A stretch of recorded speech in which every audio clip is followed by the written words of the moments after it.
this is where it all began. The story of Candyman. Local character, he walk around handing out candy to the neighborhood kids. One day, a couple of kids get razor blades in their candy. Police come around. That's when I saw the true face of fear. Get on your knees. Hands, hands, hands. They beat him, tortured him, killed him, right there on the spot. A couple weeks later, more razor blades and more candy. He been innocent. So he's real? Candyman ain't a he. Candyman's the whole damn hive. Hello and welcome to the Final Girls podcast. This is Anna, co-founder of the Final Girls Collective and your podcast host. If you're new to the show, welcome. Usually we take a theme of horror film history and explore it in depth through a series of deep dive episodes, but we're in the middle of a hiatus right now, so currently we're doing bonus episodes, mini-series. We've just done one on Censor, did one on Promising Young Women, and we also love to cover new films or series that we really want to talk about. And there has been so much great horror stuff coming out this summer. Today's bonus episode is all about Candyman, probably the most eagerly anticipated horror film of the year. DaCosta, directed by DaCosta and co-written by DaCosta, Jordan Peele and Wynn Rosenfeld. It's both a direct sequel and a reimagining of the 1992 cult horror film of the same name. This Candyman sees a struggling painter called Anthony McCoy move into the now gentrified Cabrini Green area of Chicago with his gallery owner girlfriend. He becomes obsessed with the legend of the boogeyman known as the Candyman, and as he uses the legend to inspire his art, this obsession leads to a new wave of violence. I'm joined in this episode by film critic Dr. Kelly Weston to deep dive into DaCosta's Candyman and its connections to the film from 1992. The first part of the episode will be our overall thoughts on the film and a bit of conversation about the Bernard Rose 90s film, but in case you need convincing to seek out and watch Candyman, there is absolutely no spoilers. I will leave a timestamp in the show notes, and there will also be a clean break between the sections if you do not want to hear any spoilers about the new Candyman. In the second part of the episode, we go deep into spoilerific territory, but you will be duly warned. If you enjoy this episode, please do take a minute of your day to leave us a review or a rating on Apple Podcasts. It really does help a lot, and we will be announcing our next season next week, so do stay tuned for that. But for now, please enjoy our deep dive review of DaCosta's Candyman.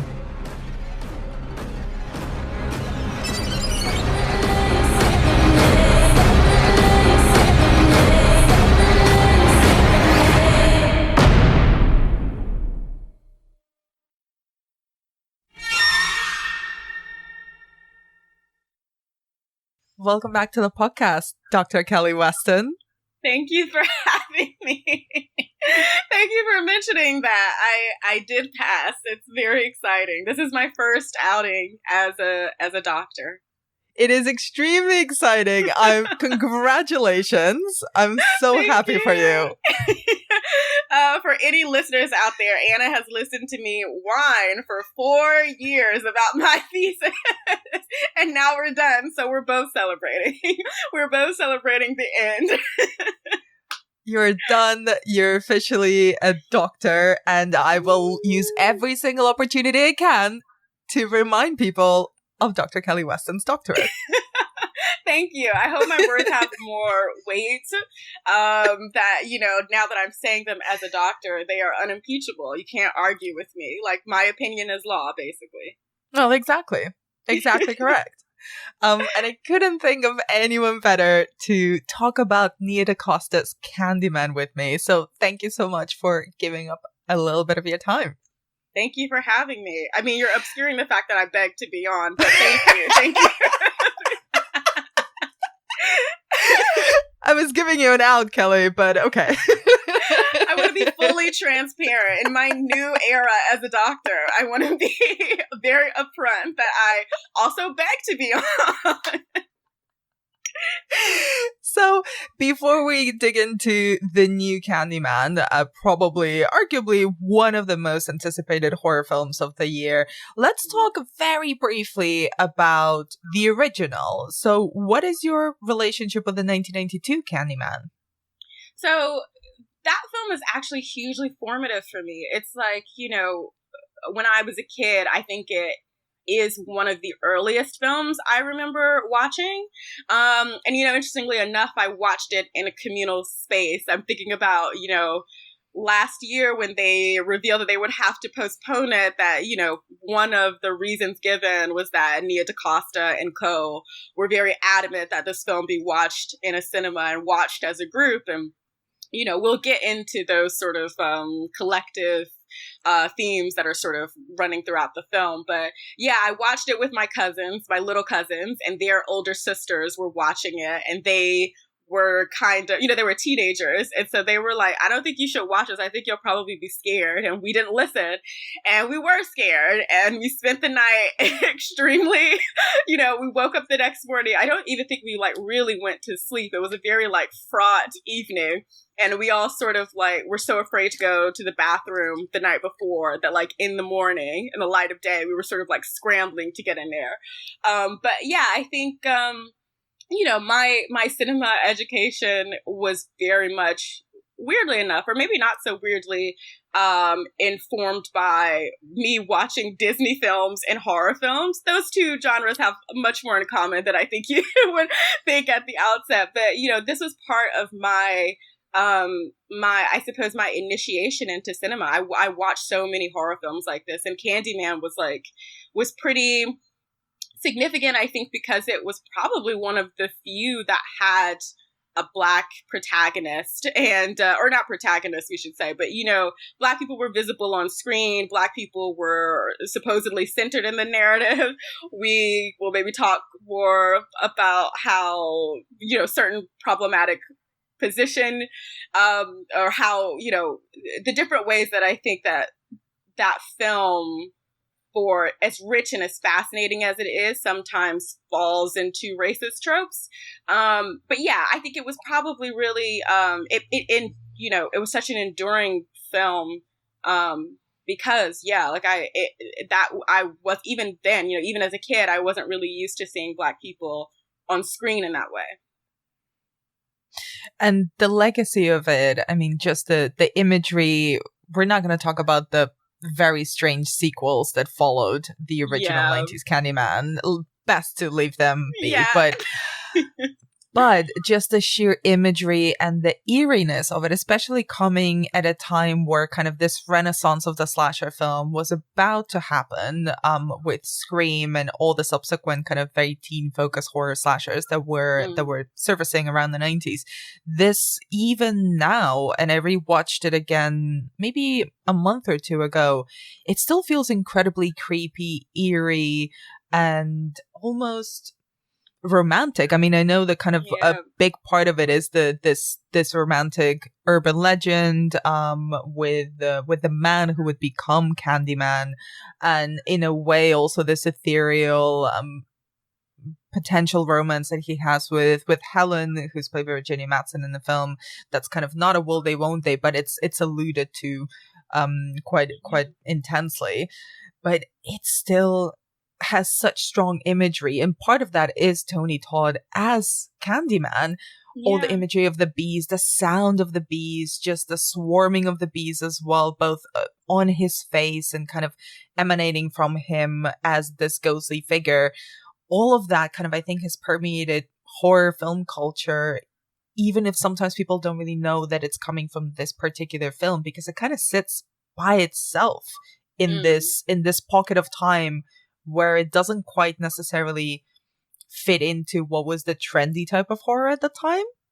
Yeah, it's really interesting because, Tony Todd's performance, I think he is on record as saying this, but certainly a lot of people have picked up, a lot of critics over the years have picked up how inspired his performances by William Marshall as Blackula. And so, interestingly enough, I think that Candyman itself sits in a really fascinating lineage of Black horror in general, really. part of what is going on in that original film is, Helen is sort of situating herself in a Black oral tradition, or she's sort of seeking to articulate it for the Academy. This is like a very, problematic, but very historically accurate tradition. And there is all of this, you were talking about the imagery. I always think of that moment where she's sort of climbing through the tunnels or whatever, and she sort of exits through the graffitied image of his mouth, sort of like screaming. And it's just like, it's giving me chills just thinking about it. I watched it a few days ago. I was like, oh my gosh, this is like, it's so memorable. And I think that it does have, despite all of the issues that I will probably get into as we continue this conversation, that it ends up being still this like really fascinating portrait of Black collective storytelling, really folklore, right? Like, this is the way that Black communities, the only available way really for a time, for generations, that Black communities could preserve their history, was by telling stories. And so it's interesting that, in her efforts to sort of archive this, urban legends is what she's researching. But what she's really doing is sort of documenting or trying to archive Black history. And so naturally she would run into a figure who embodies, this extremely rampant, prevalent, kind of death, this specific sort of racialized, even very gendered death, because, historically Black men were executed, were lynched for, merely the suspicion of desiring Black women. Not Black women, white women. And so you have this character who is so, in so many ways, like really grotesque, but also really sensual and sort of irresistible and really charming. And it is like such a, I think, really distinct way of for the film and at this time, because I think the film came out like 1992, but just a really interesting way of thinking about Black legacy and the legacy of Black horror, and how much Black horror was not, fake. It was not, these were not made up stories. These are histories. I think within that equation, I'm talking about like, the very fraught legacy that, American history has with interracial relationships, specifically between Black men and white women. But within that equation, Black women often get lost, in the ways that Black women themselves are subject to violence. And so her best friend, as played by Casey Lemons, who a personal favorite of mine, a hero of mine, she's a queen. I encourage everybody to seek out Eve's Bayou. I don't know if I've ever, obviously in my personal life, I talk about this film all the time, but I don't know if I'm on record on your podcast saying Eve's Bayou is the best. I'm pretty sure we have spoken about Eve's Bayou when we spoke about Skeleton Key, and absolutely seconded. Eve's Bayou is an incredible gothic horror directed by Casey Lemons. And it's an incredible film, but I'd be like, if we were ever to talk about it on this podcast, it has, I think, really interesting connections to her role as the sort of quintessential Black best friend in Candyman, and also in Silence of the Lambs, which she's in literally, I think, the year before, right? Like 1991 is Silence of the Lambs. But yeah, so she has this like sort of 1-2 punch where she sort of cements herself on screen as this kind of, horror cult figure, but then would also go on to sort of direct a film that I think is quite noticeably about Black women and is quite, about how Black women themselves are sort of tied to Black patriarchy and features no white characters at all. But, within Candyman, the original film, she is sort of there to be pressed into service for Helen a lot of times. Like, she's this alternately like a mother figure and a best friend. And she ends up, spoiler alert, this film has been out for 20 years. So, but, she ends up being sacrificed for, the plot basically to sort of get Helen closer to Candyman himself. So it's a film that obviously has a complex legacy. Most things do, but yeah, it also managed at the same time to be, I think, a hugely significant text if we're thinking about Black horror. But, you know, we have to say, like, it's directed by Bernard Rose, who is a British man, an English director, and based on a short story, The Forbidden, that is set originally in Liverpool, It is, council estate. Written by Clive Barker, who's also Yes. of English origin. Yes. Seek out Hellraiser for the girl. He has also, Barker, that is, has gone on record basically saying that he gives kind of full credit to Bernard Rose for shifting the story to Chicago, to centering it on Cabrini Green, to really centering it in the Black community there as well, as opposed to Liverpool or the Liverpool slums where the original story is based. And a lot of the imagery of Candyman himself is kind of original to the film, but we might do a whole nother thing about the 1992 Candyman. But you're correct, like, this has a very important legacy in horror history for many reasons, but that kind of ties into the expectation that this film was carrying on itself, because there's been this very annoying trend of erasing Nia DaCosta's name when talking about the film, even before it started, even before it was slated to come out, even before the first imagery or the first trailers were coming out, because of Jordan Peele and because of Monkey Paw. Jordan Peele produced it and co-wrote it. Obviously, it's a much bigger name. But I wanted to ask you can you talk a little bit about the intense expectation and the kind of weird trajectory of this film from when it was first announced and Nia became attached to it finally kind of coming out and people being able to see it? Well, yeah, I mean, she's such an interesting director. I don't know how many people, or if you have seen the film, I think it's called Little Woods. Yeah, with Tessa Thompson, I think. Yeah, with Tessa Thompson and Lily James, and it's a really interesting film. They play sisters, and I think it's set in Canada, but it's a wonderful little film. I mean, like, it's quite.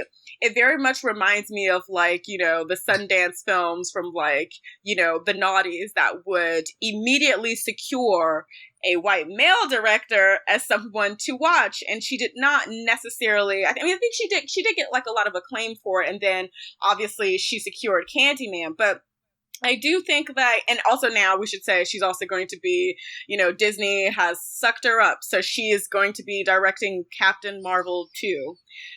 So congratulations to her, secure the bag. But good for her.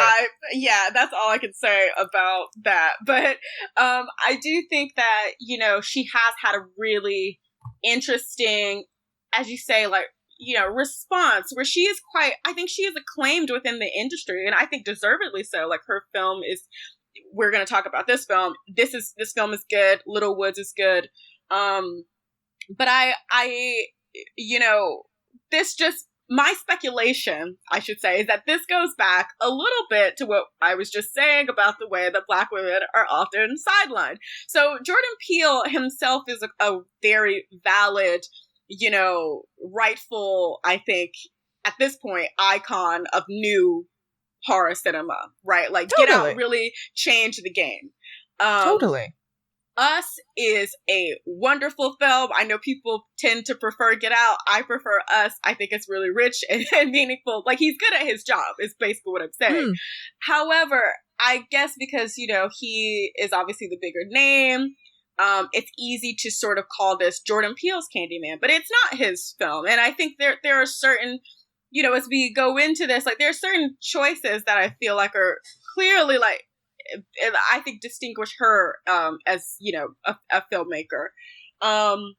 And I think I'm writing a review as we speak for another publication, and I make sure quite often to say DaCosta's Candyman for just that purpose, because it is at a certain point it's getting really, really irritating. Within, you know, the 2 years that it has taken for this film to come out, the way that people have continually erased her. And, you know, it's one of those things that feels really frustrating, right? Because, like we're saying, like, is it because she's not a big name, or is it simply because it's like she's a Black woman? So to me, I think it's both, right? Those two things actually inform each other. So, yeah, and it's really interesting how she's not a big name or someone's not a big name isn't a problem until that person is a woman, or specifically a Black woman or a woman of color. Yeah, exactly.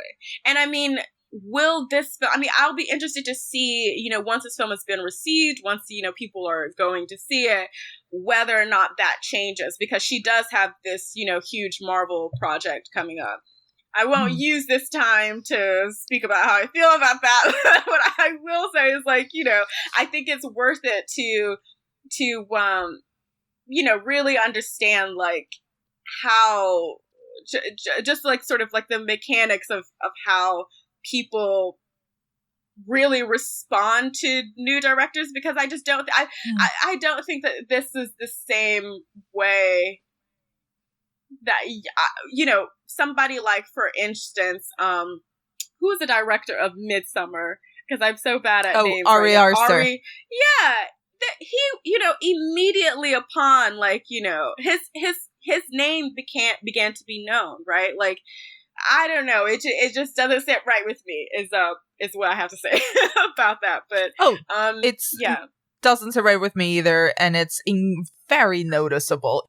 It was very noticeable how horror outlets, like supposedly specialized publications, continuously made the quote-unquote mistake of calling it Jordan Peele's Candyman. And I know that's part of how things get traction, and it's SEO and it's clickbait and all that shit, but it's also the media's responsibility, I think, to give power to those names, especially not just get it right. That's one thing, but then also, like, you create those names, you create the new Jordan Peels, you create the new Ari Arsters, so you have the power to make Nia DaCosta's name go hand in hand with her film, and it should be that. And when it's like so continuous, of course, it's like it sends a terrible message, and of course it's like, are you just dumb, or are you doing this on purpose? Yeah, and I think, like, yeah, you're absolutely right. Like, in part, it's like, you know, clickbait or whatever, but you have a responsibility to sort of, you know, to like, you know, get this right, like, as you're saying, and also to, you know, make sure that to give credit where credit is due, because Jordan Peele has not directed this film. He's, you know, he's a co-writer, he's a producer. You know, this film is very, I mean, we'll talk about it as you know, as we go forward. But yeah, there are like really interesting, I think, stylistic choices that I think are very clearly part of a particular vision that she has. And it's not anything like, you know, what Jordan Peele is trying to do. But yeah. So let's dig into Candyman itself. So to set the film up for anyone who's not seen it yet, I mean, this is coming out in the UK today on Friday. So our protagonist for this film is Anthony McCoy, who is an artist. He's played by Yahya Abdul-Mateen II. A man. Finally, what a man. Finally being given a leading role. Been waiting for this for fucking years. Same. Give the man a leading role. I mean, same. Yes. And his girlfriend, who's a successful gallery owner and art curator, Brianna, who's played by Tiona Paris, and they are living in the very, very bougeified Cabrini Green, which is an important fact because that's also where the original Candyman is set. Gentrification is big theme in both the films, and here it's bougeified in a very millennial way. They are successful, they work in the art industry, they are beautiful people, they're seemingly on the rise, and they are enjoying their success, except Anthony is a little bit perhaps stilted in his career and in his art. So what do you make of the setup, of the premise of this Candyman, and how it updates perhaps Cabrini Green and the setting of the horror of gentrification? And I know that's just one of the many layers of the film, and we'll rip it apart as we go along. I mean, I think it's interesting, right? Because part of what what we were talking about earlier about some of the missteps of the original Candyman, it's clear that Nia DaCosta and her fellow screenwriters as well, Peele and also Wynn Rosenfield, who I think also wrote or maybe produced BlacKkKlansman, but they're taking like clear strides to sort of correct a lot of those earlier issues. So when you make your horror film about gentrification and you sort of populate it with almost entirely black cast, all of the principal characters are black, you then also I think begin to sort of shift not quite the message, but certain themes that you're getting at. So at this point, it's not like what I would say Helen is doing is sort of co-opting or perhaps whitewashing Black history. You now have Black characters who are maybe displaced from their history. They are a little estranged from it, and so they themselves are kind of in a position to investigate themselves and to really return home. This is a theme that I love, by the way. I love when this happens. I love when, there are certain themes. This is part of, this isn't necessarily what was happening in something like, Atlantics, but that's a very much like a film about duality and about voyage and about, being, about rupture, really. This is also like a very significant theme specifically for Black communities in America, really all diasporic communities, truly. But, part of what was happening in the original Candyman is this, like we were saying, like you're thinking about oral histories, you're thinking about folklore and how to preserve your history when you have been cut off from it. And so that is what is happening here. There is a twist we will talk about later, but mainly what is being set up here is for these characters to begin to reacquaint themselves with their origins, in a sense. And it's also noticeable, that like, because this is something that is just true, I think, for many Black people with horror films anyway, and just culturally, that Black people are very superstitious people. There was this tweet earlier today that said something like, if you say Candyman 5 times, then you will unlock the trailer on this website or whatever. And there were so many tweets from Black people being like, I'll never find out. I'll never say that. And so one of the things that also begins to sort of happen in this film is that, like, Brianna doesn't want to hear about it. Like, they're very actually scared of these stories, which I think is actually, like, quite accurate. This is a true response for Black people about the film itself. It's just like, I'd actually rather not engage with it too much. But there is a sense that, these are stories that are hard to hear, right? Like, ultimately, at the beginning of the film, actually, like her brother, who's played by Nathan Jarrett Bradley, is that the actor's Yes, name? from Misfits. I know, that's what I was getting ready to say. I love him. I screamed when He's great. on the screen. He's incredible. So he's playing Brianna's brother, and he tells them the story at the beginning of the film, which is really the 1992 version. He tells them the story of Helen Lyle. And Brianna doesn't want to hear about it, but Anthony is quite intrigued, and I think he ends up being drawn back to the sort of remnants, of Cabrini Green, the last sort of.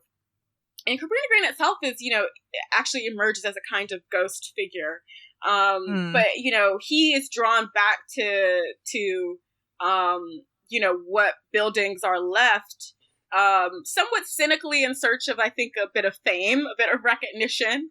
But also, I think there is something about this story that intrigues him that probably he senses has to do with, learning about himself, getting closer to himself. So that's where we begin the film. I mean, he's kind of not directly replicating Helen's steps, but there are echoes or parallels with the original film where he's kind of, with his camera, he's like, this artist who is looking at other people's work and the situation and the remnants of Cabrini Green, like you say, and taking pictures, essentially trying to glean some of those stories and repurpose them for his own art through his own perspective. Right. Which obviously is a has a completely different layer of connotations than when Helen does it in the film. But I also really enjoyed the way that Brianna's brother, whose name now escapes me, played by Nathan, kind of retells the story of essentially the Candyman film, but it's already quite different from the story that we see in the film. It's already kind of changed because of years of retelling, and it's become this urban legend of especially the ending of the film. And I mean, again, this film has been out for 20 years, but essentially it's retold as Helen kidnapping a baby from one of the residents of Cabrini Green and trying to burn it alive in this pier. And instead the mob saves the baby and burns Helen. And apparently the ghost of her will forever be haunting Cabrini Green. But I do find it interesting, like how do you think kind of the urban legend of Candyman, and I guess by extension of Helen, exists within the new film Candyman? Well, I think you just hit the nail on the head, right? You know, we ourselves know what happened, and we know, you know, on two levels, both that there's certain things that just wouldn't be believed, right? There's certain things that wouldn't be translated. Also, depending on how you read that first film, either Helen herself is possessed by Candyman and is sort of doing some of these things that, you know, she kills her best friend, she steals the baby, or Candyman himself has done it and she is, you know, trying to correct them. But I think also, you know, one of the other things that sort of that is becoming quite apparent is that, like, DaCosta is clearly aware, this will be a theme later, or at least for me in my response to the film, is clearly aware of certain discourses around this film, right? So, and I think that works in certain situations, in certain moments, and this is one of those moments where it is very difficult, it would be very difficult to believe for a community that has been, you know, essentially discarded, right, and sort of left to its own devices and impoverishment. I don't know how many people now would be aware of Cabrini Green, but at the time, it was notorious for violence. You know, like there's rapes and gang killings, and you know, that was how people sort of that was the image that people had or was conjured up when people thought of Cabrini Green. And so, yeah, it would be hard for this community to, you know, it would not be realistic for this community to then tell a story in which this white woman is the savior. And so it fits. And it works that, you know, not only has the story changed in part because there are certain things that are just unknowable and inaccessible, but also because it doesn't fit particular roles. This will also become a theme in this film, that part of what storytelling is that, you know, it is familiar. And so people take on certain characteristics. They become they take on certain roles because that is how stories like this go. And so it's really interesting that the film begins there. I mean, like, I think it's like a really wonderful scene as well, because it's, you know, back in the before times, which now I can't remember, you know, if you're like at a friend's house, you know, you also begin to share certain stories like this, right? You know, you share your histories with people over a glass of wine, perhaps. But, you know, what those histories are always going to be, not tainted, but, you know, sort of mired by time, right? They're going to be slightly, they're going to change. Right. Yeah, exactly. Absolutely. And so there's something like really magical about these first these first early scenes in the way that it sort of positions and contextualize history, especially when we know that, you know, like I was saying, like for generations, this was how history was made by Black communities who were not allowed to write or, you know, have their histories written down. Not just Black communities as well, but Indigenous communities. So, yeah, I think it's really fascinating. And I'm keen to kind of talk a little bit about, before we go into full spoilers, about urban legends, because that's kind of ostensibly what Helen is exploring in the first film, and kind of, again, part of the reason that Anthony kind of goes into Cabrini Green, into the remnants of it, to try to find out about that, and that that urban legends, but that's actually like the stories of the community that's not directly his. It's also a community that he, in a way, like he is not infiltrating is not the right word. It's not the word that I'm looking for, but that him and his, he, as the intelligentsia, him and his girlfriend have moved in. They are a different kind of inhabitant of Cabrini Green than the traditional inhabitant of they're middle Cabrini class. Green. And like they're bougie millennials. Like they do stick out. And one of the scenes that I kind of found very interesting about the film, very early on in the film, is when he finds this sort of abandoned hole in the wall, one of these buildings, and there's in a visual echo to the original film, there's kind of an orifice in a wall, and it's covered in graffiti, and then he bumps into Coleman Domingo. I know his character has a different name, but he's always Coleman Domingo to me, because like that man just oozes charisma. Did you say Your Majesty? No, I think there was a glitch in the recording. No, I just said he oozes charisma, so I'm like, it's Coleman Domingo. Hello, sir. But I heard like a Rorschach test. I heard Your Majesty, because that's who he is for me. I got it. Sorry. I'll take it. I think that also tracks. That also applies. But he starts telling the story of the Candyman, and we see it, and it's actually the very first scene of the film, but it's kind of out of context, so we don't really get it. And someone emerges, and we see this familiar iconography, right? The coat, the urban legend of the candy with the razor blade in it, which was a really famous kind of urban legend, I think mostly in the States because of Halloween and stuff like that. Yeah. The hook of Candyman. And I don't know about you, I fully expected it to be Tony Todd. And then someone else emerges, and it wasn't. I was like, oh wait, who is this other Candyman? And like, I wonder kind of, what do you think about the way that the urban legends kind of are conflated in the film, both the cinematic ones that we have because of the film, and the kind of the razor blade and the Candyman and the candy thing, as well as this kind of figure of, I guess, stranger danger, of like this menacing figure who is there trying to seduce and perhaps hurt children specifically. Yeah, I mean, I remember being told about like razor blades and the candy. Really? It was like, I think it was also like razor blades and apples at one point. Yes. But yeah, I think it's so like, so two things here. Like, you've given me a lot. Like, that's actually quite, like, all of these connections that should make it, like, really interesting. And I hadn't thought about them before. But one of the things that, when we're talking about storytelling and also art making, this will be very urgent. But it'll be very, pertinent with Coleman Domingo's character, is that, he is a storyteller. And so, this is, it's very clear from the first moment that you meet him, like, he's coming to Anthony with a story. And so there are, for his stories, right? Like, there will be different players.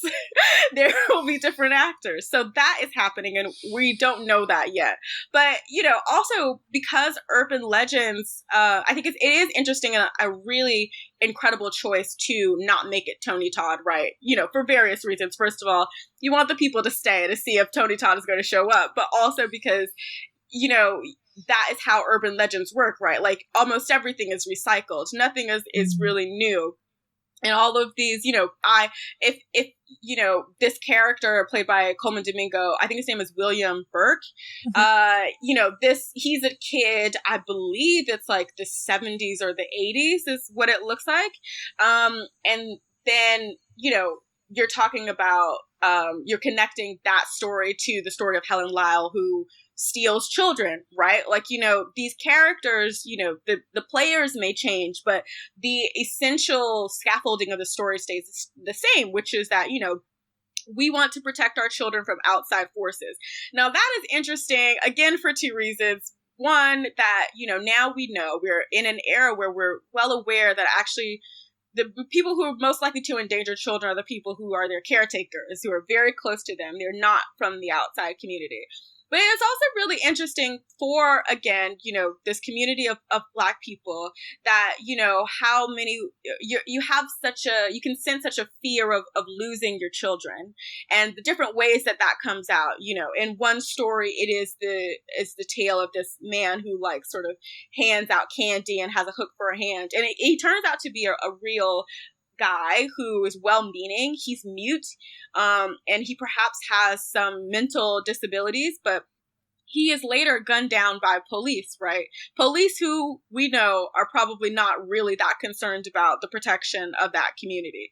But you also have, already the film is sort of setting up this really, I think, interesting way of thinking about how stories can also be sort of protective, and how the many functions that a story takes on, right? Like they're not just about, they're about preserving history, right? But they're also about, protecting and cautioning people to behave in a certain way. And so basically what we're beginning to see is this sort of like really interesting tapestry of how stories become culture and how they begin to sort of bind communities together. I think that's really great. But obviously, it's a really harrowing scene as well, because the film also starts here to sort of, and the truth is that you can't really get away from this. To be Black is to be inherently political. It is a politicized identity. So you can't get away from this anyway, but you also begin to see the film, its overtures of like, political, the way that it's sort of thinking about things that have been ongoing, but are also quite contemporaneous. So yeah. And this might sound strange kind of as a follow-up to that point, but I think they connect as well based on everything you've spoken about before about the kind of the way that Candyman, both of the Candymans kind of have their specific place in horror history, and especially in the history of Black horror, and about Jordan Peele and Nia DaCosta's own trajectory as a director. But what do you make of the actual horror of this Candyman and how it deploys kind of the imagery of horror for scares that don't necessarily feel like scares? They feel more assaulting than jump scares. Yeah. I mean, the thing is between you and me, I think we've had these conversations before. I'm not a good barometer for what is scary to people generally, because neither am I, Kelly. Yeah, I don't think I'm good at it. I know, because I find that, a lot of people found Get Out and Us to be scary films, and I didn't think they were really scary at all, since we're talking about Jordan Peele. But I think that the violence is quite interesting in this, because for the most part it is obscured in some way. I think there's a real emphasis on blood, which makes a lot of sense, because the Candyman series, I don't really want to talk about those sequels. I don't have a lot for them, but it is a franchise or a series that is organized around lineage and blood and fraught histories. So it's a very genealogical affair. So that makes sense. But they're also generally like they take place at a distance, right? They do tend to be like quite interesting moments, the murder scenes. And another thing is that almost all of the victims, almost everyone who dies is white. And I think that is part of, the course correction that DaCosta is taking here, right? Because one of the criticisms of the 1992 Candyman, one that I'm among these critics, is that he seemed to terrorize mainly Black women. Most of the people who died, I mean, this would change, I guess, like over the course of all of the films. So we're talking about the original, which this film is mainly connected to. The people who most suffered are, he haunts Cabrini Green. So he is terrorizing the Black tenants. There is, like, at the beginning of the 1992 version, a white babysitter that he kills, But for the most part, that film is he has a weird modus operandi, right? Like a weird MO. Like, because he has been lynched, you would sort of think that he would terrorize mainly white people, but he doesn't. And in this film, I think that it's, those scenes are quite interestingly, and this is what I mean. Like, I think that's right. Like, that's a flourish that I think I would argue has to be DaCosta's, right? I mean, like, she's the person who's staging this. So it looks very much like that violence is, my speculation is that we are watching this from the perspective of, like, from the vantage, I should say, of Black communities, right? So this violence is at a distance. And it also, in a way, almost becomes protective, right? So because we're thinking about, because he becomes, not just an icon of a particular racialized violence, but he is also sort of a kind of, king, or he is very emblematic of this space. Like, he is a kind of defender of Cabrini Green, that this, within, DaCosta's film, all of this violence, it is interesting that the violence occurs so remotely, that it isn't, like, in your face, like, it isn't very, like, visceral. I think that's, like, a really interesting choice. And it's difficult to talk about those scenes in particular without going into spoiler territory. So I'm keen to do that. But before we move on, I did want to ask you something kind of that's quite specific. And to be honest, it's been used a lot in the marketing campaign. So I don't think it's a spoiler. Yeah. And I wanted to ask you kind of, what do you think is the way that the film, but also the way that the film is being talked about? What is the power in the name of Candyman? Because they're using this whole thing as, it's very much kind of Candyman himself is in a weird way an amalgamation of several urban legends that we're all probably familiar with. You say his name 5 times in a mirror and he will appear and slaughter you.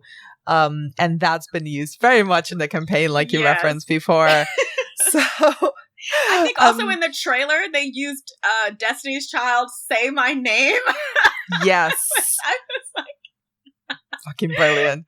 And say his name or say my name is like very much a slogan of the film. And I think it operates on several levels.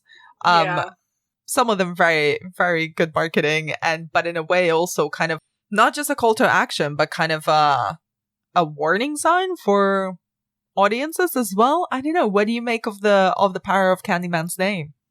Well, this is something I tried to get at a little bit in my Sight and Sound article. I couldn't get into it too much because I was like embargoed within an inch of my life. Shout out to Universal, but I appreciate you. But I couldn't talk too much about it. I think that is obviously, for good reason, right? Like I don't want to give too much away for people who, haven't yet seen the film, but it is, part and parcel of what we're already talking about, when we think about the power of storytelling. There's also a real, religious element to it, right? So in part, what's happening when you incite or you recite somebody's name is that you're invoking them, and he does become a kind of hallowed figure. And I think the way that a lot of Black audiences feel about it is it's not just an urban legend, but there is something quite, if not quite sacred about it. Then there is something, there's a reverence there, there's a kind of respect there. So going back to what we were just talking about, it does make sense within the context of DaCosta's film that a lot of Black people don't want to say the name Candyman because there is such a religious and, such a spiritual dimension to, first of all, storytelling in general, but in particular this story, and given like that specific history that is being invoked. So it does make sense that, a lot of the white people who die because they have, recited his name 5 times in the mirror have done so because it does not frighten them. It doesn't have the same, weight or the same meaning. We mentioned this before when we talked about the Skeleton Key, actually, is, that character, Caroline, is played by Kate Hudson, has no respect, right? Like she did a lot of, this is becoming a theme, right?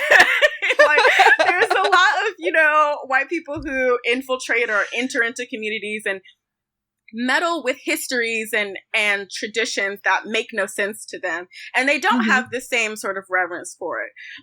And so it is quite interesting that, you know, I do think that's like in most instances like a pretty smart marketing move. But I would also say that I do have really complicated feelings about the way that saying is deployed thematically within this film, because there are certain contemporaneous political telegraphing that is happening here. There are a lot of parallels that are being made, and not very subtly. And I think that probably the same, you know, they would achieve the same thing with more subtlety. It could be a little less literal for me personally. But I am interested to see how that is received by a lot of people, because, you know, so just to be clear, you know, Say My Name is also has become, you know, within recent years, part of the activism galvanized around state violence and the murder of various Black people. And it is because, you know, originally, like, these names are so plentiful. There's so many names that they end up being forgotten and, you know, sort of not discarded, but, you know, they disappear, right? Like that's another really quite, I think, effective part of you know, how storytelling is being contextualized within the film, is that, you know, once you stop telling a story, right, once you stop saying someone's name, in a way that story dies and that person dies a second time. So yeah, I guess all that to say, you know, once we start to talk about the film, spoilers, we can get more in depth about it. But I do think, you know, that political, I know that I keep saying this because on the one hand, it's really not that political. It should just be standard, right? Like it essentially what this film is doing is very much, you know, using horror and the experience of Black communities in America to also emphasize a kind of ongoing trauma. And that is really, you know, that's also part of Jordan Peele's project. That is what he has done in Us and Get Out. And I think Black horror in general, or when I say Black horror, I do mean horror that is authored as well as stars Black people, has endeavored to do this. But I do think that there are ways that it has been gone about more cynically. So, you know, the Amazon series Them and Lovecraft Country, these are pictures that are quite, I think, very attuned to the violence of racism and less concerned about, you know, the spiritual / psychological toll of it. And I do think that it's also part of an awareness that DaCosta has of, you know, discourses around film. And she does, I think, you know, part of what's also happening with the obscured violence of this film is that there is much more attention to this sort of spiritual racial dismay, as opposed to just, you know, the viscera of it. Right. So yeah, we'll discuss it more in the spoiler section in a minute, but what I think we're both kind of, what I was getting at with my question and what you were describing is that the violence here in this film, the horror in this film feels very assaulting. Again, weird word, but it's eerie because I think it's seeped in some esoteric powers and kind of powers of conjuring, a power that's kind of not just from beyond the grave, which seems too literal. It's more of a supernatural collective being that holds power because he holds power in the community, because he's remembered and because he's conjured and given power through his name and through the story of Candyman. And I thought it was really interesting that you mentioned that, you know, remembering the name kind of means remembering the person, but even the legend of Candyman even the name Candyman is still a moniker, and it's kind of a painful moniker for the man who is Daniel Robitaille. You know, we've kind of referenced him as being the, say, OG Candyman. Definitely, it's Tony Todd's character. It's the real life man who was lynched and tortured and who became the legend Candyman. So I do think like even the remembering of him as Candyman carries in itself a weight of pain that his name has been taken away from him and transformed into this monstrous supernatural avenger and killer who actually is kind of a tragic romantic hero if you focus only on the story of the man.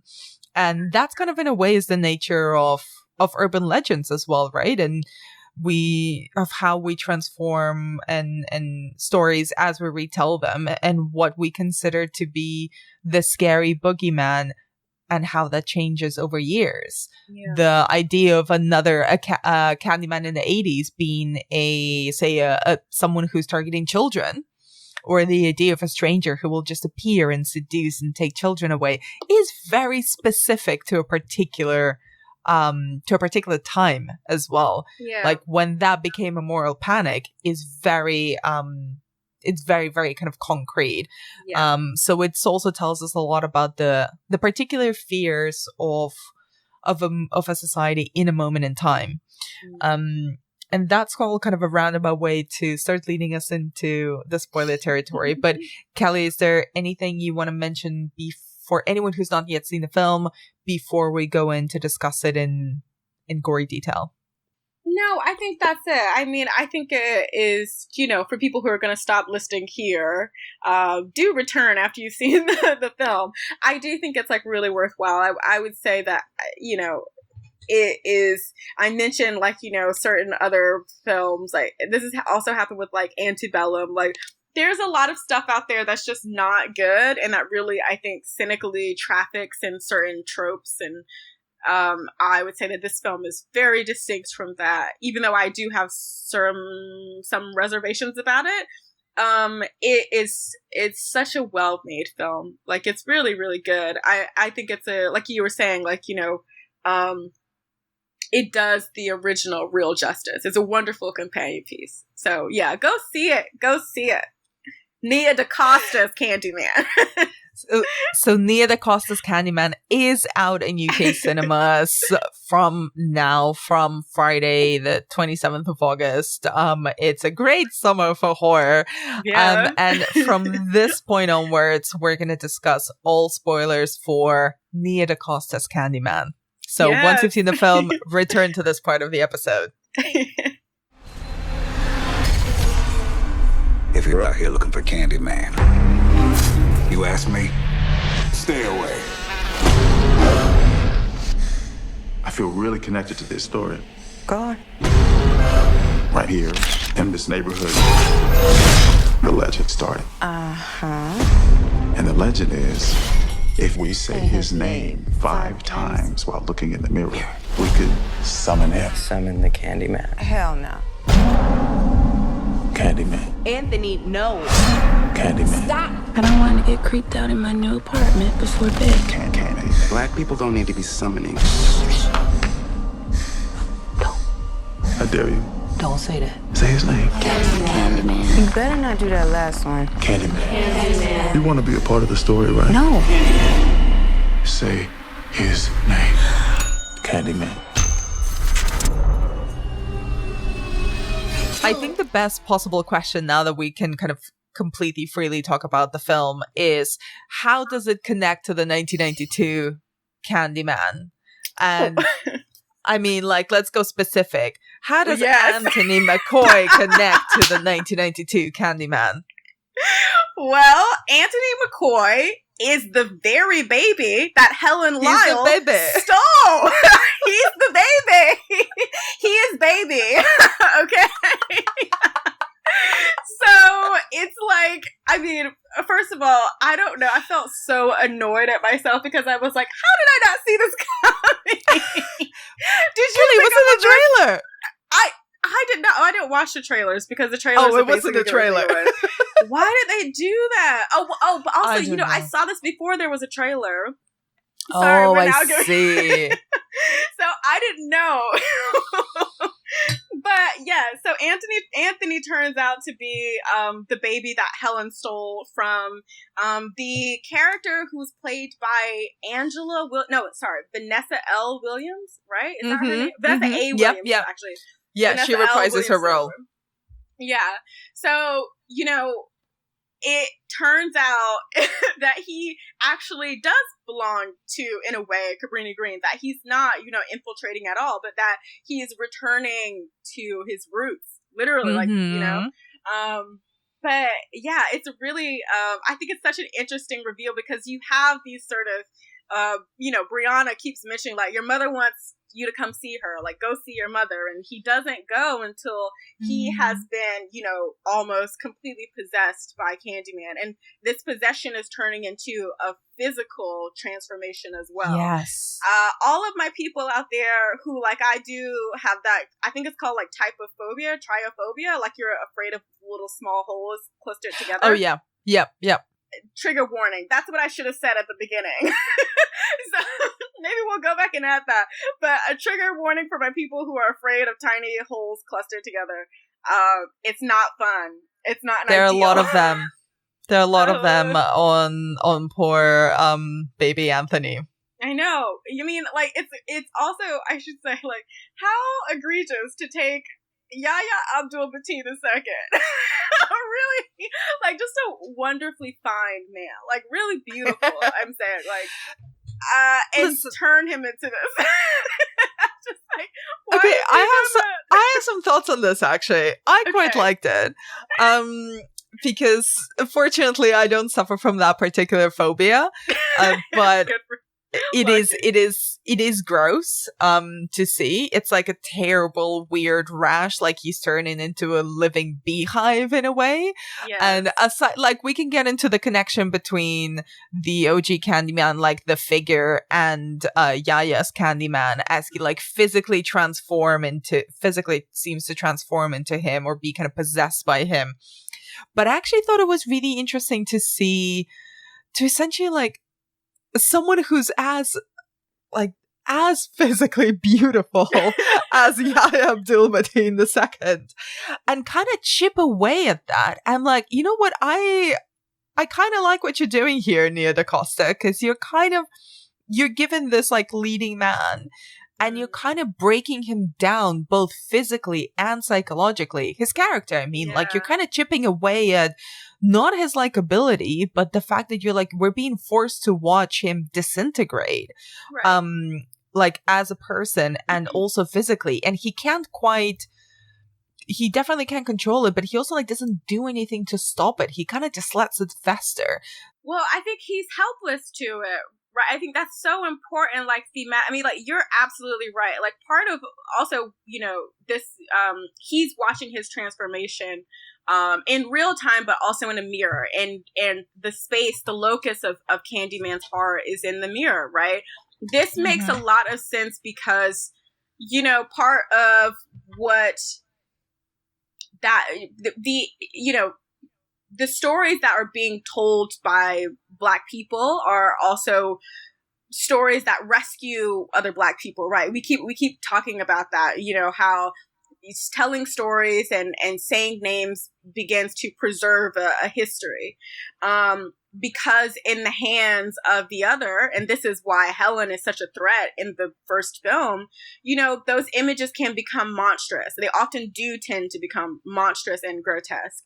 And so Candyman is a kind of monster of, the white imagination, right? Like, his death comes about because he's lynched after he has fathered a child with a white woman that he's fallen in love with. And so they turn him into, this figure by, I think it's like they slather him in honey and bees come at him because they're in like, I can't remember what that thing is called, but it's like a topiary or something like that. But yeah, I think, it is interesting to to, and that's very much part and parcel of, I think, a Black, specifically a Black American horror tradition, where mirrors become this really, because we've seen it in, this is true as well of Us and also Get Out. I know I keep mentioning those, but like those are these are quite like significant horror films. It's true in Eve's Bayou, where the mirror is sort of reclaimed and is turned into a healing space. But for the most part, the mirror is a really fraught site for a lot of Black people in horror films. And as we were saying earlier, I would consider the Skeleton Key, which we've also talked about, I would consider that part of this tradition. Like, it's a place where your identity doesn't belong to you, and that you can either internalize a gaze that is not your own, or be so tormented by it that it begins to change the way that you see yourself. And so I think, it is interesting that like you would take somebody, like, it is very good casting on her part, but I'm upset nonetheless. I think that like I would have preferred something else, but thank you, Nia. I guess. But like it's interesting. We've spoken a lot about the Candymans, but we've barely spoken about Brianna, who kind of part of the misdirect of this film is that while we're so focused on Anthony and Yaya and his physical transformation and whether or not he is doing all the murders or whether it's Tony Todd's Candyman, actually the real protagonist of the film is his girlfriend, Brianna. And so what do you make of it? And one thing that I found really interesting is that she's also kind of being gaslit by several, or attempted to be gaslit by several characters in the film. Which is a massive theme in the original Candyman, but obviously is completely differently played out here. So what do you make about Brianna in Candyman and her being actually the real lead? She's the real hero in a way. First of all, Brianna is played by Teyonah Parris, who is an incredible actress and has long deserved a leading role of her own. I guess most people will now know her from, what's the series? What's like the Disney series? One Division. Yeah, so people will probably know her from that, but she's also in the film Dear White People by Justin Simien. She was in Chirac by Spike Lee. Like, she's really incredible. I know why she hasn't broken through yet, but she's very good at what she does, and she's also like really insanely charismatic, I think. Brianna in this film is it's really quiet. I think I didn't even realize that she was, even on my first watch, it was only until I like recently rewatched that I was like, oh, well, yeah, like actually she is so much more significant to the film than I previously thought. She also has like a really, noticeably like all of the principal characters, I should say the three principal characters as played by Coleman Domingo, Yaya, and Brianna, have all had these childhood brushes with death. So she witnesses her artist father kill himself when she's a little girl. And so in a way, she's also kind of doomed to survive these men. And this is where we begin to get into actually certain, issues that I have with the film. And I'm actually still sort of figuring it out, how I feel about this. I haven't really decided, although I need to decide soon because my review is also due, that, in a way that the position she plays, if we're talking about how storytelling is most enduring when it's familiar, when people play certain roles, that ultimately Brianna, who gets called a witness by Coleman Domingo's character later, does tend to fall into that category a lot within the actual diegesis of the film. And in some ways, because of the film's sort of overt political message, and in kind of a helpless way, right? Like, I'm not saying DaCosta should be expected to account for all scenarios, right? But that she does end up being a character that ends up sort of like, echoing this presumption that Black women are not as subject or as vulnerable to state violence, which is not true. And so I'm still trying to figure out how I feel about that exactly.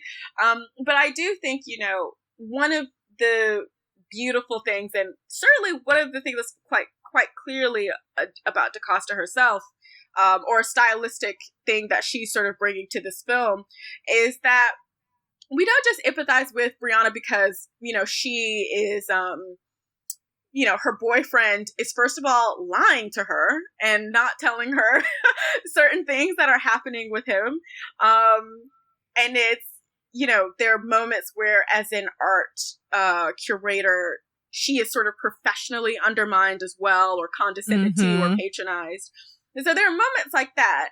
But it's also because there are, like, I think, significant moments where her witnessing of it, right? Like, there's so much attention to her kind of spectatorship and what she sees that feels like quite, I think, very pertinent, right? Like, it feels like the, you know, this attention to Black women looking is really, especially, I think, not a preoccupation, but tends to pop up a lot, obviously, in films by Black women, and how, you know, potentially empowering that site is, how empowering it can be to sort of not just, you know, as Bell Hooks would say, like, have an oppositional gaze, but because, you know, Black women are sort of themselves tend to be within, you know, the genre sidelined. And so it's really interesting to sort of, I think, make the character of Brianna not just, I guess we can say now, you know, the survivor, you know, the final girl of it all, but also somebody who, in her role as a witness, becomes, you know, perhaps most central to this story. I mean, she's the person who preserves this tale, right? Like, she's the like, at the end, we're skipping a little bit ahead, but Tony Todd comes in and turns around and tells her, you know, tell everyone. So I think that is, like, you know, this is really the moment that sort of cements this story as hers, right? And I do think that is such a, you know, but if we're thinking about, like, patterns among Black women filmmakers, that it makes sense to me that she would occupy this role. But I do have, you know, obviously, like, really conflicting feelings about it.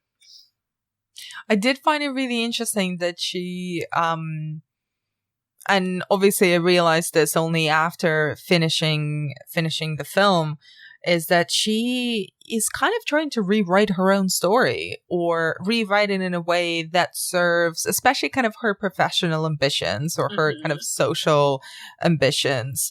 But and several times during the film, kind of people try to keep pulling her into, like, more sensationalist narratives, like, oh yeah, the thing that happened with your dad, which is a huge personal trauma. You know, her relationship with Anthony is like, oh, you know, is this relationship your boy toy, not your partner, not your boyfriend, like this artist that you, like, picked up and that's your entertainment for right now, which feels very dismissive of their relationship. And then all the violence that starts happening because the first murder in Candyman happens in her gallery, and Candyman kind of brutally murders her, I guess, art dealer and his intern, who, yes, he's also sleeping with. Very, very creepy, very fucking weird.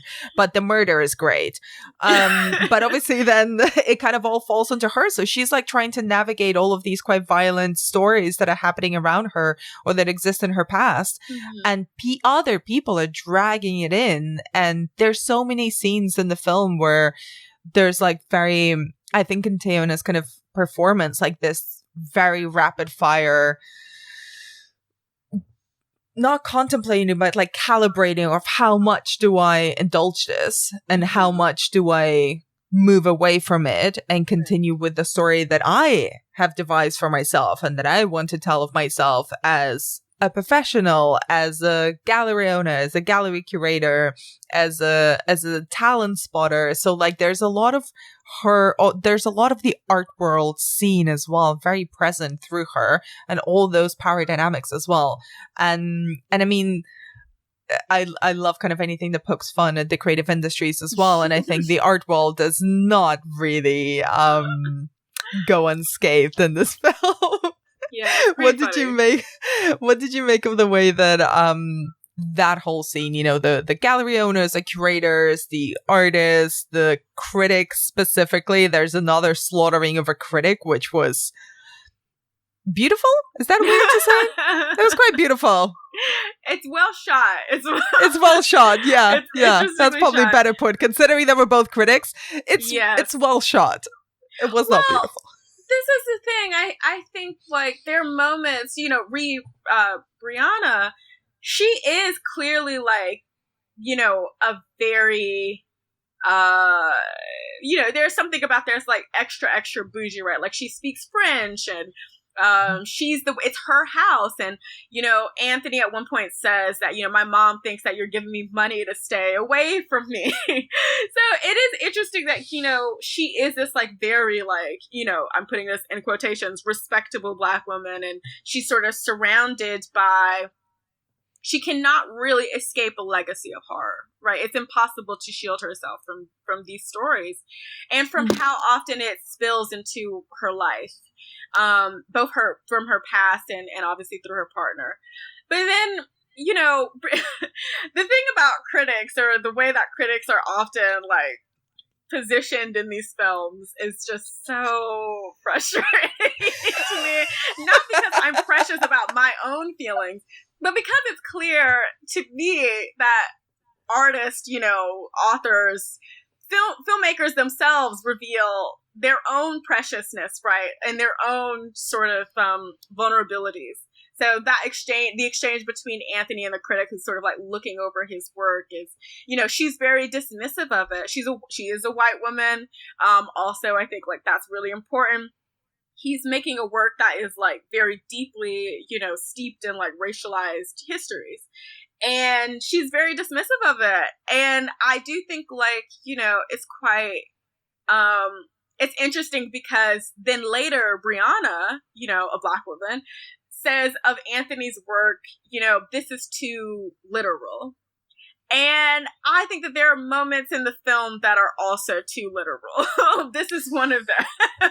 And right, like there are certain moments where like obviously the art world and you know how, you know, those connections between how does one, as Anthony says, sort of, you know, calibrate tragedy, or I think he said something like the tragedy into a focused lineage, right? Like, you know, all of these questions is sort of bringing to the surface about how art works and its role as you know, documenting or archiving history or culture and you know, certain painful histories and dimensions of our culture.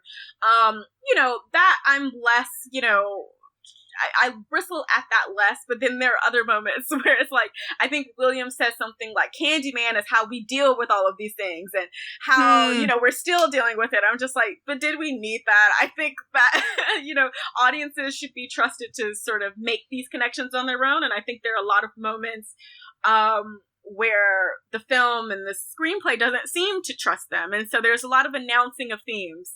And so I do think it's interesting that like on one level you have this really clear like telegraphing of you know, and I think quite well done, I would say, you know, how much storytelling and art making is really essential to particularly the preservation of Black cultures, Black communities. And then on the other hand, you have this way of where, like, you know, it feels to me that when you begin to articulate these things so often within the film, that you do foreclose on a lot of interesting implications as well. So when William ends up saying something like that, it's just like, but, you know, that's true. Candyman is that, but, you know, and it's not that it still can't be this, right? It's not that it still can't have all of these rich implications, but it just does feel a little bit heavy-handed. I do feel like I'm being guided a little bit. And I definitely felt like that with a lot of the art world scenes where it's just like, you know, I really want you to think about how millennials like tap into our histories and our culture. And I was just like, I get it. So for me, I was not as swayed by those scenes. And we've mentioned William very briefly, but let's talk about William, played by the majestic Coleman Domingo, but also specifically about the fact that William literally Dr. Frankenstein's Anthony into a millennial Candyman. Like, it's literally, incredible. He completely transforms his body, cuts off his arm, plonks a hook into it, like gives him the Tony Todd coat. Like, he literally creates out of him. Yeah, well, let's give this little, blurb. So, William is actually a very deceptive character. We meet Coleman Domingo, and we think, oh, it's Coleman Domingo. Like, he's such a nice guy. I love him. And he lures us in, and actually, he's a little bit crazy. I love Coleman Domingo. He's never played a nice guy. I'm always like, what's he up to? He's always going to be deceptive. Oh, Anna, I'm revealing my own, prejudices. Coleman Domingo is just, a really beautiful man to me as well. Like, I think he is, something about him. It's a pink suit. Maybe it might be that. I mean, in Zola as well, I was just like, oh, he seems so nice. I mean, I knew that he wasn't, but I was just like, oh, how are they going to do this? Whatever. That's neither here nor there. William Burt is a character who grew up in Cabrini Green, and when he was younger, he both witnessed the murder of Sherman. I think the man's real name was Sherman Fields or something, but the Candyman that we were talking about in the beginning, the story that he tells Anthony of the guy who used to hand out candy and had a hook for a hand, he was shot by police in part because William screamed, and the police were waiting outside the building, and so they sort of rush in and gun down this man who, dies tragically. And then later, his sisters are in the bathroom, summoning Candyman, and then he watches them die. So William's a really, is a character who holds, this really, it might be, for some people, too much. It does seem like, oh, he has, not just one tragic story, but two. But actually, I think he's a character who, much more than any of the other characters, is clearly very aware of how crucial stories are. And he becomes, one of the things that I'm trying to point out in my review is that he's a kind of griot figure. And so the griot is, kind of West African, sort of storyteller. Like, they're poets, they're sort of theater players, they sort of travel around and they tell stories, but they are also, oral historians, right? And so this is the role that William inhabits within this film. And when it doesn't happen fast enough, or when he sees, this sort of, you think about this as well, this is a character who has watched his home be increasingly destroyed. All evidence of his past is sort of being taken away. And so, I think you have the perfect recipe for somebody who feels like I need to take matters into my own hands. And yeah, he is a figure of a kind of grotesque authorship, right?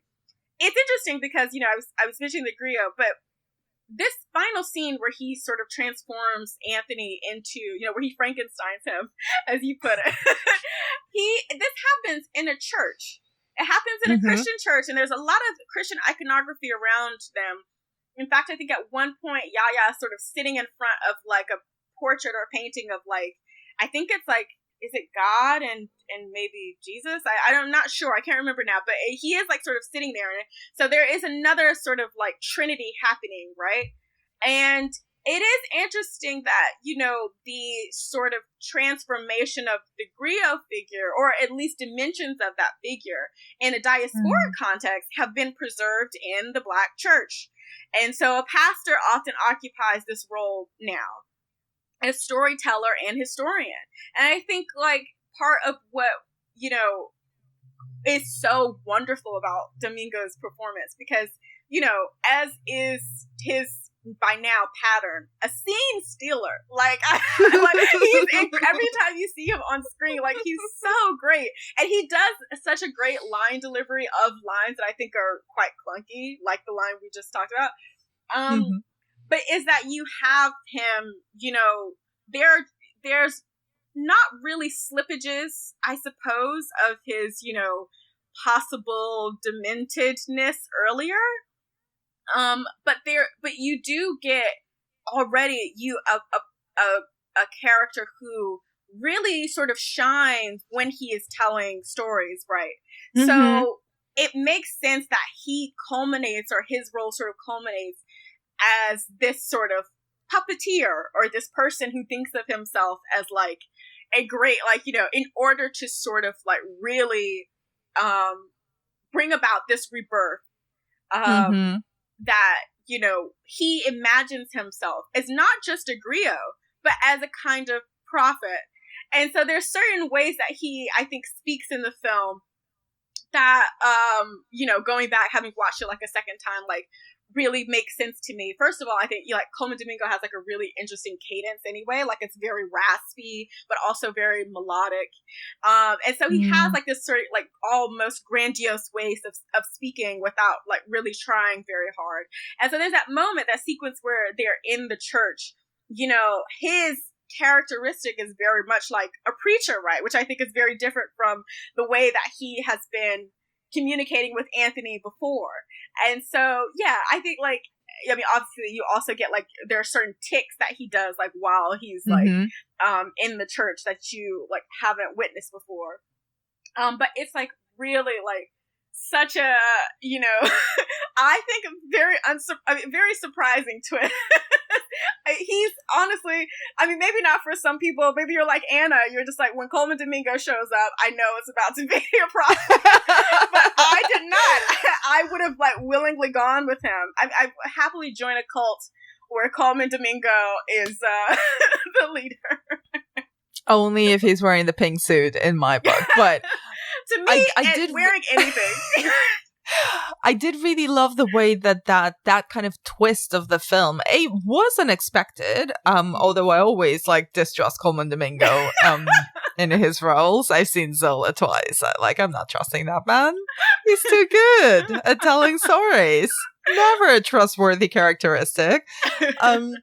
But the way that kind of he that twist merges the physical. So the fact that Anthony has been like physically transforming into an even more grotesque Candyman than the legend presents him as. Yeah. And the supernatural, kind of the embodiment of this urban legend, who is also here a protector of Cabrini Green. And I was thinking, what do you make of to go back to Tony Todd, who we've referenced several times, who does show up at the very last scene in the film. The fact that, like, what does Candyman become at the end? What becomes of Anthony? What becomes of Tony Todd? Like, there seems to be this merge of the physical, so the living human being, Anthony McCoy, and the legend of Candyman, and also the real man of Candyman, Daniel Robitaille, like, played by a de-aged Tony Todd in the film. And I thought, like, a very beautiful way of bringing him into... Yeah, he's only de-aged. Come on, he's photoshopped to hell. No way. I think Tony Todd just looks good for his age. But go ahead. No, come on. He's pretty significant in he appears a lot in horror noir, and the man has aged beautifully, but he has aged, and he looks like just like in 1992. Okay. I mean, I think it's like that religious transformation, right? Like, he sort of cements himself as a religious figure, as a kind of holy figure. And that is often, you know, I mean, truthfully, that is how a lot of people become in death. But we should also say, you know, at the end of the film, after Anthony has been sort of maimed and, you know, so on, that he's killed by police who sort of rush into the building, thinking that they are, I mean, I don't know that they think that they're saving anybody, but they, you know, he rushes into the building and they shoot him while he's actually lying in Brianna's arms. And of course, he's been like, before this, he's been suspected of committing the murders. But, and I do think that this actually, works in a really quite effective sense. It's not just that Anthony is somebody that, because Brianna is like sort of in a police car and she says his name 5 times and he kills all of the police. And so again, we're seeing how Candyman becomes a kind of spiritual figure that can be evoked, or really like a spectral presence that can be evoked. But he also becomes really ancestral, right? Like once he passes away, once he becomes dead, it becomes, he becomes an ancestor. And I like that Tony Todd is in this scene. I don't know that people will, maybe it will be quite, I just don't know that it's fan service. I don't know how it will be received, but I don't think it is. I think it makes sense that Tony Todd is there because you're sort of cementing this genealogical connection between these two characters and how they begin to represent a lasting violence, right? Candyman is lynched by, I suppose, extrajudiciously, but quite a lot of times when Black men were lynched historically, cops were part of these killings, and cops are still part of these killings, still part of these these lynchings.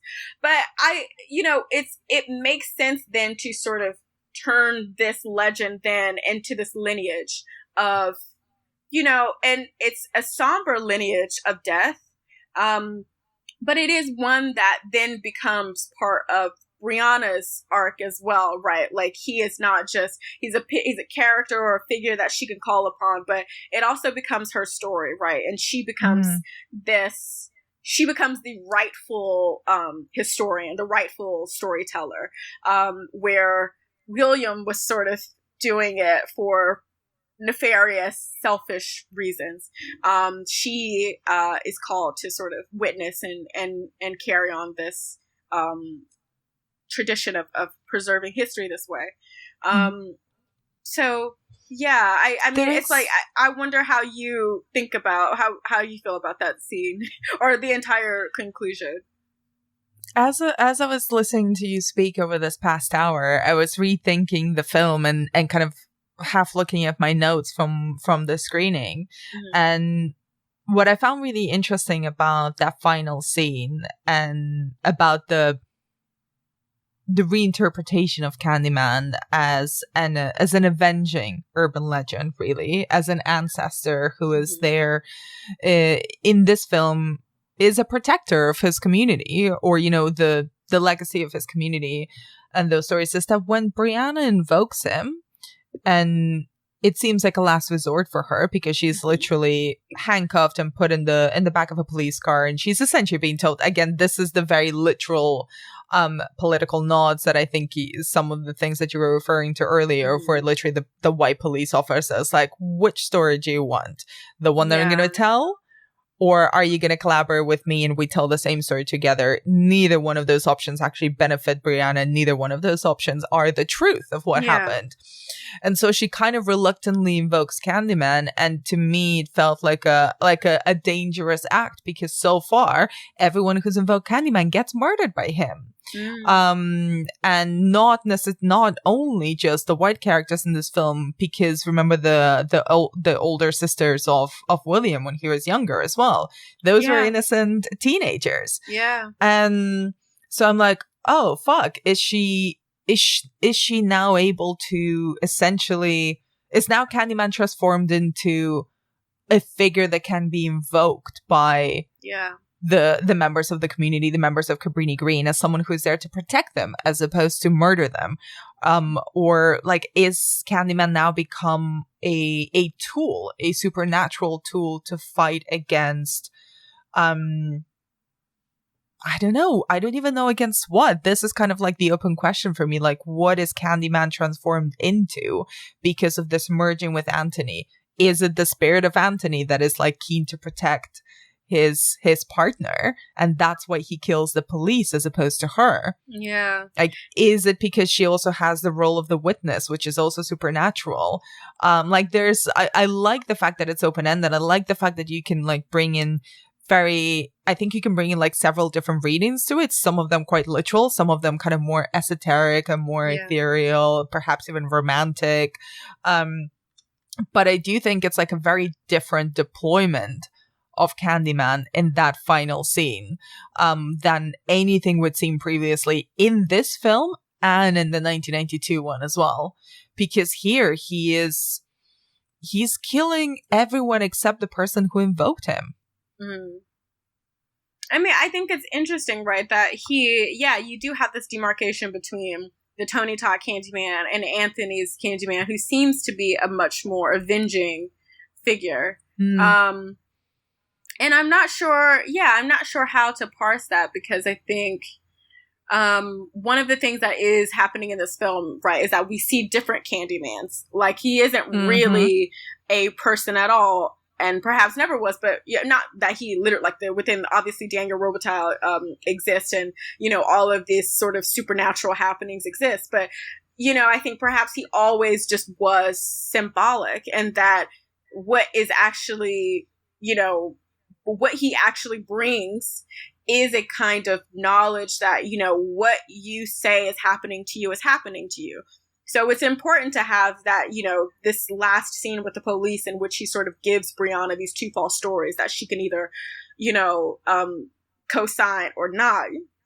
And that when Anthony returns, he says something like, I can't remember the exact dialogue, but he's just like, you will say that, you know, I'm evil, or like that I'm a villain, or, you know, all of this stuff. That, you know, you do really think of like this figure as sort of embodying all of the horror of lynching and the, you know, extrajudicial and also state violence against Black people for centuries in America. But that also, you know, it makes more sense that he should operate in this way here, and that at the same time as Nia DaCosta is sort of connecting herself or situating herself within this lineage, that she is also course correcting a lot. And I think that was really apparent to me while watching this film, that so much of this film is quite a lot about, you know, reclaiming or like rescuing the story, the legend of Candyman. Before we wrap up, Kelly, is there anything that we haven't spoken about or touched upon in Nia DaCosta's Candyman that you wanted to bring up? I don't think so. I think like the performances are really, really good. We didn't do a lot of talking about we did a lot of talking about how good Yahya Abdul-Mateen looked, or I did. But you know, he's actually like, he's a very good actor. I want to see him in more stuff. I think we will. Yes. He's an Emmy winner now. He is, and I think he's in this role in particular like quite a very empathetic actor. Like he doesn't really fall into the tortured artist cliche. I think there's something about Anthony that's like really smart, really self-aware, not entirely devoid of ego, which I quite like. I mean, he is an artist after all. So I think there's like elements of him being kind of not manipulative, but like taking stuff that's interesting to him and transforming it into his work. Right. That I think is very particular to artists. And it's always I'm always very interested in seeing how that works. Like, how do you like pick bits from other people's lives and other people's stories? And of course, this is connected to him.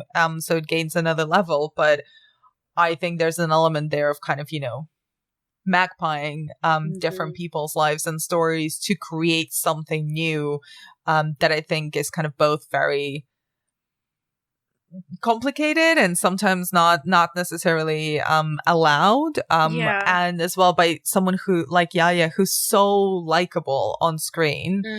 He really navigates this role like between someone who's dealing with a lot of things from the past that kind of unfold through the film, so dealing with that new information, and also kind of very ambitious and in a really comfortable bougie position. Yeah. And being pressured in different ways, like pressured by the art world, by the critics. He wants to impress people. He wants his name out there. The whole thing about the name, it also applies to Anthony, because there's a point when the first murder happens, they mention the fact that it was done in front of his piece, and he's so happy that they mention his name on the news, which I thought was a really lovely touch. Like those things of ego. Yeah. Yeah, I mean, and I think also, one of the real standouts as well is his scene with his mother. It's like a really, because, she's basically, telling him the truth that she had for so long not told him. He's not aware of his connection to the Candyman legend at all. And, that actress as well is really good. She has like a really illustrious TV career. But within the original film, she was given this really awful, forced, slang-ridden dialect that is clearly like not natural for her to speak in. And so her performance really suffered, but it was so good in this one. And obviously they use like a wonderful moment where she's just like, shh, don't say it. Yeah. It's a great moment in the trailer. Yeah. She's like, don't say that. And but that scene's like heartbreaking. I think one thing we also should mention is like the way that the entire film is shot and staged is quite wonderful. Like it's a real, like there are certain, we're talking about like the enduring imagery of the first film. I think that really continues in this film as well. Like there's like it's particularly the interior shots as well. Like they're so gray and barren, and there's something quite once you move away from like the sort of bourgeoisie redeveloped Cabrini Green, you move into these spaces that is quite sort of drained of color. I think it's just like really clever, really smart stylistic choices, particularly like because there's like also like a lot of like standings, there's like a lot of silhouettes, like there's a shot of Yaya sort of standing outside, and like this white boiler suit, I think it is. Mm-hmm. But there's like really haunting imagery like that I think like is quite wonderful touch. Yes, the way that Nia DaCosta kind of uses the imagery of Candyman just through glimpses, so we never quite know. It's very clever direction, very clever visual misdirection as well. We never quite know whether the murders are being committed by a supernatural Candyman or by Yaya's real flesh and blood Candyman. Same as the original film was like playing around with whether was it Helen or was it Candyman, or was it Helen being possessed by Candyman who was doing the actual murders. And I think my favorite staging was perhaps the murder of the teenage girls in the bathroom, because we hear everything. And I love when horror films use sound design to its most maximum effect, because it's so potent. We only see it through like glimpses, through a little vanity mirror, the compact mirror that ends up on the floor, and through like just blood drops and splatter everywhere from underneath a high school toilet. And it's so effective. Yeah. It is really effective. It's hugely effective. But I just had like a trivial question, like, is that the same bathroom from The Craft? The Craft? Did you pick up on that? I did think about it, especially because like I think one of the girls looked like one of the new girls from The New Craft, but I do not want to discuss the new Craft. I refuse. That is not canon. I refuse to accept it as canon. It's not even fucking canon. I've never heard of it. You're right. Erased it from my memory. Yeah, no, I completely agree. I think that all of the murder shots are like very interestingly staged. Yeah, and it has so many, I think, really rich implications. And I think the film actually really shines in these moments where we're not being told or directed toward what we should think or what we should make of all of the symbolism. And I really appreciate that remoteness. Not because I'm like, antsy about gore or anything, but because I think that really does contribute to a kind of, sort of spectral death, right? Like, it's not visceral, it is fleshly, but there is something about it that's otherworldly and unreachable, right? Like, there's almost a kind of, these people are unrescuable and you can't see them, you can't see what it is. So yeah, I think a lot of really fascinating choices. I'm so interested to see what she does after this next Marvel film, and I do hope that it's just I really, really hope that she has like a quite a long career. I'll be interested to see like what she does next. I hope she makes more horror films. I do too. I can't wait to see what she does next. I mean, there are moments of little woods where it's like quite like they're clearly like very gothic / very horror. Context. So, yeah, I hope she does too. She's really like she said some interesting things about the film. So, yeah, intriguing. So, Dr. Kelly Weston, where can we find more of your work online? Well, you can find me on Twitter at Kelly with an I, Kelly, Kelli, Weston. And yeah, you can find me writing for, Reverse Shot, Science Sound, Film Comment, all those places. And I just want to shout out your really, really great feature about Candyman in the context of Black horror in this month's Sight and Sound. Thank you. Which is really excellent. So thank you, Kelly, so much for your time and for your insight on Nia DaCosta's Candyman. I hope everybody goes and sees Nia DaCosta's Candyman. It's a fantastic film. Thank you for having me, Anna. Thank you for having me to talk about Nia DaCosta's Candyman. Do you think if we say Nia DaCosta, she'll pop up in the Zoom if we say it 5 times? I hope she does. I mean, like, I kind of am weirdly attached to this woman. She's, made a very good film.